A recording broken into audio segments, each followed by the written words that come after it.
Hey y'all, Scott here, and it truly is absolutely astonishing what can happen in 10 years. Hey y'all, Future Scott here, and welcome to 2027, where I wear a chef hat now, and where Robo-Ebola reigns supreme. It's a 2027 thing you wouldn't understand.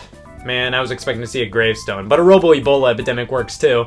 But I think it's about time we roll the clock back 10 years instead to the release of one of the greatest things Nintendo ever spat out. This right here is my favorite game of all time. Super Mario Galaxy was the perfect blend of everything Mario did prior, but pummeling in a hearty dose of new and innovation. Development of Mario Galaxy can be traced all the way back to the introduction of the GameCube. In 2000, at Nintendo's Space World trade show, Shigeru Miyamoto showed off a tech demo entitled Super Mario 128. The name was not only supposed to insinuate it was a sequel to Super Mario 64, but also describe exactly what it was: 128 Marios. Not only did it show off how many characters could be displayed on a GameCube game, but also displayed shifting terrain and characters walking on planet-like spheres. Miyamoto consistently pleaded that Mario 128 was still being worked on in the coming years, saying that it was more than a tech demo, which ended up being a load of garbage. In 2007, Miyamoto confirmed Mario 128 was merely just a tech demo to show off the power of the GameCube, yet they took the technology employed in the demo and used it on other games. Mario 128 became this sex of a game: Metroid Prime, Twilight Princess, and Super Mario Galaxy. Development was headed by Nintendo EAD Tokyo. In 2005, they recently wrapped up development of Donkey Kong Jungle Beat and wanted to make a Mario game that was a real crowd pleaser, something that turned every dial in the house as far to the right as possible: a cinematic, epic Mario game. They wanted to expand upon Mario 128's spherical platforms, and the idea of them being planets obviously made sense, so the outer space setting was determined there. Galaxy was shown off at E3 2006 and was planned as a launch title for the Wii at one point, but the developers wanted to take their sweet time, and the launch of the game was delayed to November 2007. November 1st for Japan, November 16th for Europe, and November 12th for here in North America. Not only is the 12th of November World Pneumonia Day, but also the day when boys became men, girls became women, and the term Nirvana started making a whole lot more sense because this thick honker was released in North America. 10 years, man, that is nuts! Back when Wii discs looked like they were made with only 3 different colored Sharpies and Madden 08 was justifiably the latest and greatest. The story here is the same thing as the last century of Mario games, but with some zazz. Mario is invited to the Star Festival at Peach's Castle. Bowser crashes the party with a UFO. He rips the entirety of Peach's Castle out of the ground as a means to kidnap Peach. Well, Mario is blasted away by Kamek and is awoken by a star creature named Luma on a small planet where he meets up with Rosalina, the protector of galaxies. She reveals that Bowser had stolen the power stars that help power her ship, the Comet Observatory, and Mario will have to go to various galaxies to collect these stars back to help power the ship so they can traverse to the center of the universe to rescue Peach. The story works so well in Galaxy. At no point does it really feel like the creators are saying, "Alright guys, hear me out on this." Everything works so well in the context of the game. It's the tried and true Mario lore we've gotten used to, but with a cinematic feel. Galaxy basically wants you to audibly gasp at everything they throw at you story-wise, and I kinda love it because of that. Galaxy can make a run-of-the-mill trope of a Mario game feel like a life-or-death situation. In recent Mario games like Super Mario Odyssey, Bowser looks like he needs tuba music accompanying his every move. When I see him, my only thought is, man, I gotta get out of here, what if he sits on me? In Galaxy, Bowser actually feels like a threat, all based on the game's amazing presentation. This is not only one of the best looking Wii games, but one of the best looking Mario games out there. Yeah, the graphics don't look as smooth as forthcoming games such as 3D World, but my god, the colors, the lighting, the art design, it all culminates into a game that's a joy to look at and feels like they truly got the most out of the hardware this game is on. And the music is worthy. I believe this is the first Mario game with an orchestrated score. They did this to give the game a more epic feeling, and man oh man, what a score. Not all the tracks are fully orchestrated, but Galaxy is home to some of the greatest Mario and Nintendo music ever created. There's such a good variety of old remixes, new classics, and themes that just add to the flavor seizure that your eyes are witnessing. So Mario Galaxy looks fantastic, sounds brilliant, and has what I would consider the perfect Mario story.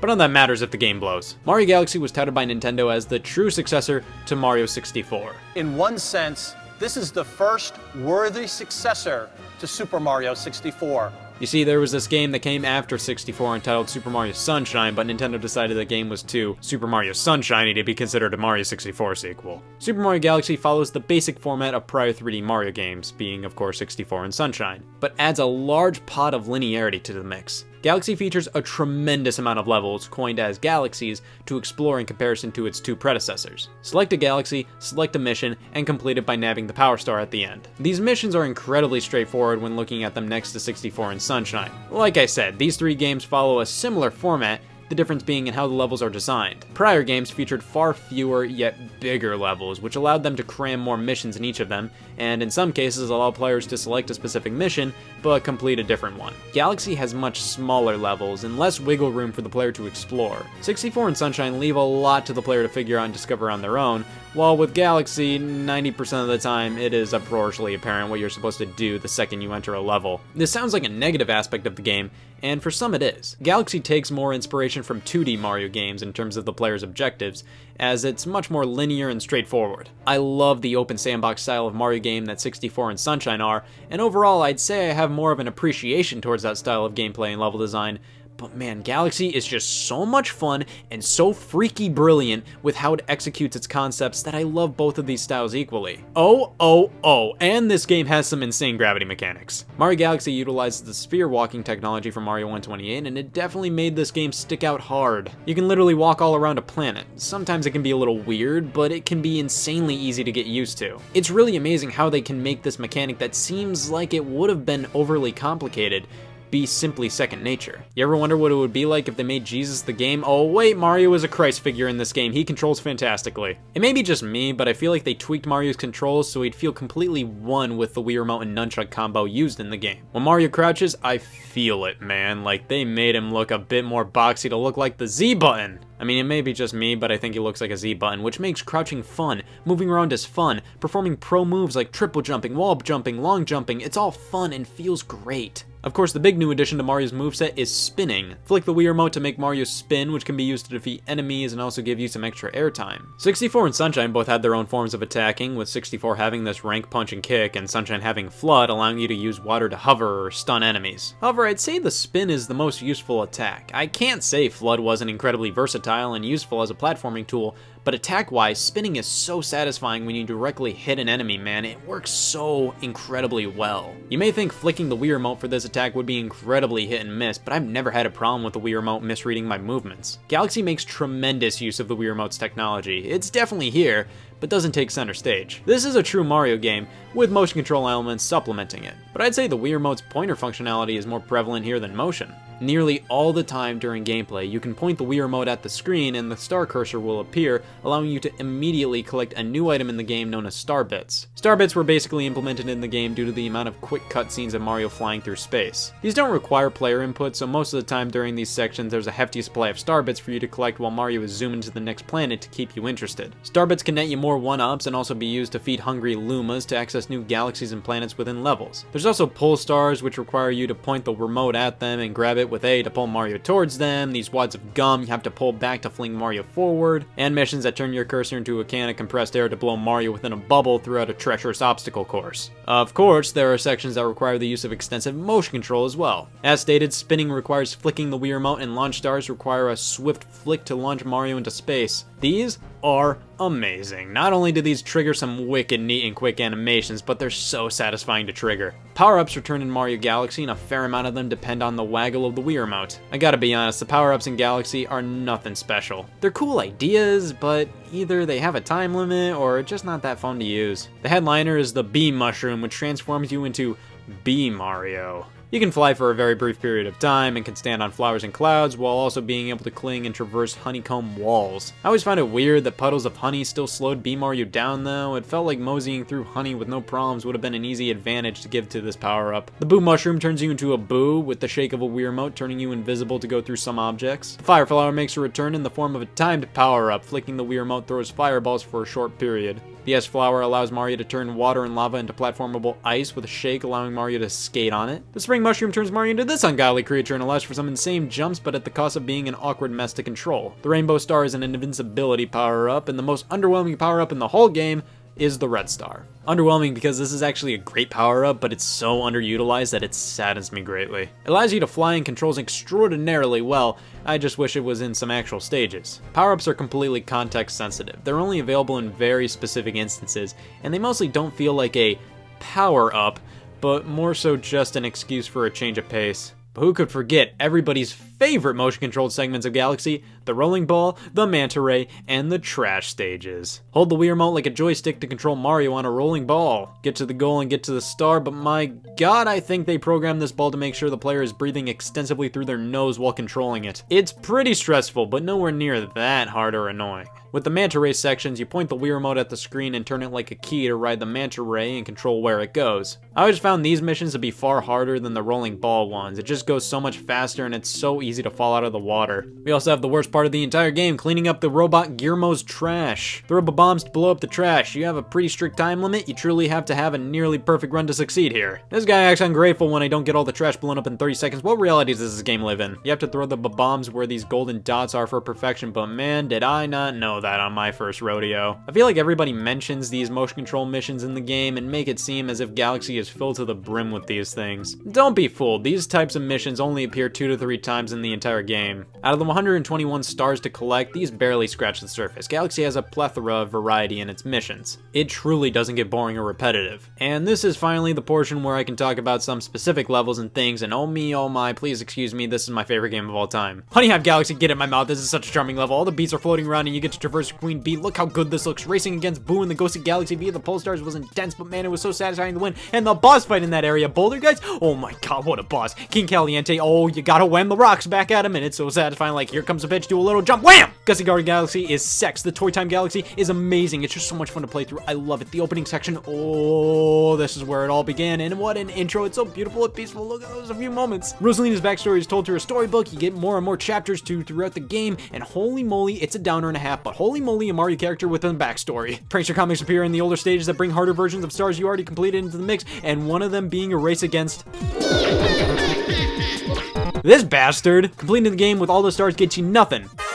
Super Luigi Galaxy. Pardon me, you get Luigi. Ah! Nintendo didn't change the missions where you have to rescue Luigi, so it's Luigi rescuing Luigi, but still, it's nice to get something for completing the game. It's way better than Sunshine, which didn't give you diddles for completing it. Speaking of which, I feel like this game's difficulty is just right, especially compared to Sunshine. With Sunshine, I always had to ask the game, what's so funny, while Galaxy is a comfortable romp that isn't too easy, but can get a little feisty sometimes. Especially Luigi's purple coins. This stage was straight up anxiety attack my first time around. The Comet Observatory is a wonderful hub. It's not as fun to explore as Peach's Castle in Mario 64 or Isle Delfino in Sunshine, but man, the music, the visuals, they all add up to such a great place to roam around, to go level to level. The Bowser battles, oh my god, the most memorable thing about the game, whacking Bowser, seeing him spin across the planet with the orchestrated music in the background, the chorus chanting, this is what society led up to. This game truly had my attention the moment it started up. Just the way Mario runs toward the Star Festival with his arms out gets me every time. It's just so charming. This was the first Mario game I really got into.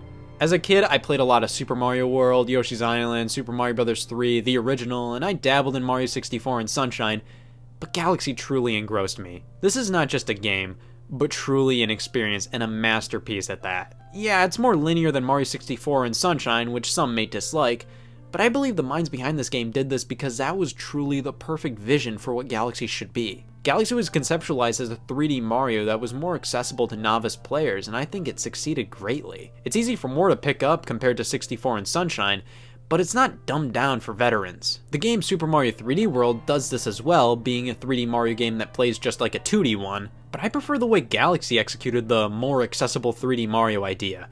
3D World had less memorable level and art design, while Galaxy is one of the most memorable games out there. Recently, Super Mario Odyssey released to critical acclaim, and with its return to the non-linear sandbox style of the first two 3D games, many would say that is their new favorite Mario game. Dude, I can totally see why. Odyssey is a masterpiece, and objectively, one could say it's better than Galaxy. But Galaxy means so much to me. It's a phenomenal experience. It's all up to preference, and while the future of Mario is looking brighter than ever with Odyssey, Galaxy will always be not only my favorite Mario game, but my favorite game of all time. If they were to ever end the Mario series, I think Galaxy would have been a perfect way to end it.